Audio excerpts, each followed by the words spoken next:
In the spring of 1998, analysts at the CIA were monitoring satellite imagery of the Pokhran Desert in western India. From their desks in Virginia, the landscape appeared entirely stagnant, showing only routine road maintenance and shifting sand. Based on these mundane observations, the United States intelligence community concluded that India had abandoned its nuclear ambitions. Their reports indicated no signs of suspicious military activity.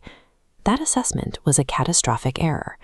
When the truth finally broke, it triggered a massive political shock in Washington, one that reportedly caused President Bill Clinton to drop his coffee cup in disbelief. While the American satellites watched the surface, Indian ground teams had successfully planted 5 nuclear devices hundreds of feet below the desert floor.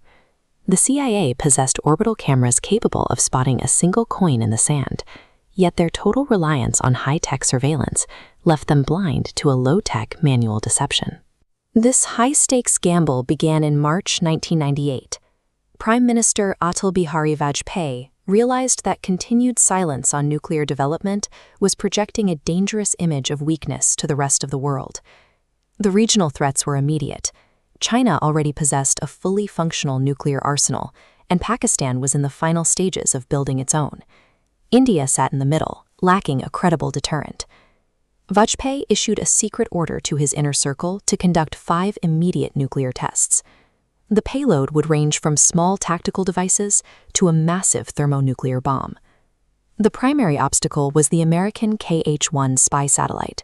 It carried sensors powerful enough to identify a football from space, providing the U.S. with nearly constant eyes on India's testing grounds.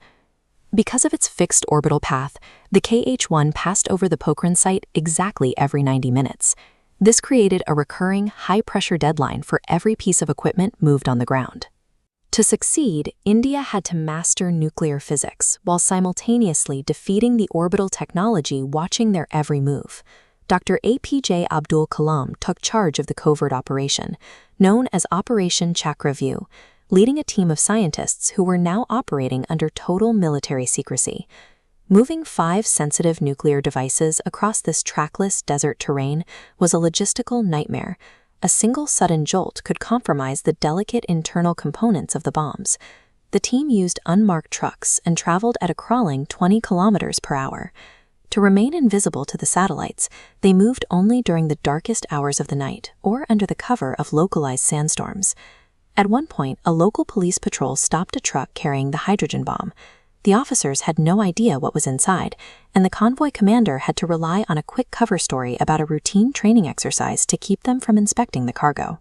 Once the trucks reached the test site, the teams faced the challenge of lowering the bombs into deep shafts without the satellite detecting the presence of heavy cranes. The operation relied on the extreme, blinding conditions of the desert to mask their most vulnerable moments, turning the harsh environment into a strategic asset. On the morning of the setup, the pressure reached its peak. The scientists had exactly 7 minutes to hide all evidence of their work before the KH-1 satellite arrived overhead at 10:22 a.m. In a frantic race against the clock, soldiers rolled out massive green tarps to cover freshly excavated sand, attempting to blend the man-made disruptions into the natural landscape. They staged fake troop rotations and routine drills in plain sight. If the satellite saw soldiers moving, it would appear to be a standard training exercise rather than a nuclear assembly. The center of the deception was a makeshift hut labeled Repair Shop. Beneath this unassuming wooden structure was a vertical shaft dropping 1,000 feet into the earth, where the hydrogen bomb was being finalized. When the KH-1 finally passed, the analysts in Virginia saw exactly what the decoys intended: routine road work, a small repair hut, and soldiers performing daily exercises. India successfully neutralized a multi-billion-dollar intelligence network by using the CIA's own expectations against them. The operation culminated at 3:45 a.m. on May 11, 1998. In a bunker deep beneath the sand, Dr. Kalam received the final go-ahead from Prime Minister Vajpayee in New Delhi. All 5 devices detonated simultaneously. The resulting energy release instantly turned the surrounding subterranean rock into glowing magma, creating a massive underground cavern in a fraction of a second.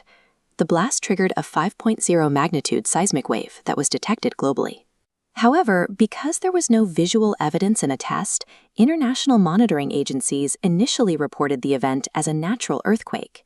For several hours, the most significant military event in India's history remained hidden by the sheer scale of the geological disruption it caused. The secret ended at noon. Prime Minister Vajpayee stepped before the cameras and officially announced that India was now a nuclear-armed state, finally revealing the scale of the deception to the world. The international response was swift and severe. The United States imposed major economic sanctions, and Pakistan, feeling the sudden shift in regional power, detonated its own nuclear devices just 17 days later. At the Pokhran Range, the Earth remained permanently deformed, with massive cracks proving the destructive power unleashed far below. India secured its nuclear deterrence by coupling scientific achievement with a coordinated tactical deception, creating a permanent shift in the regional balance of power.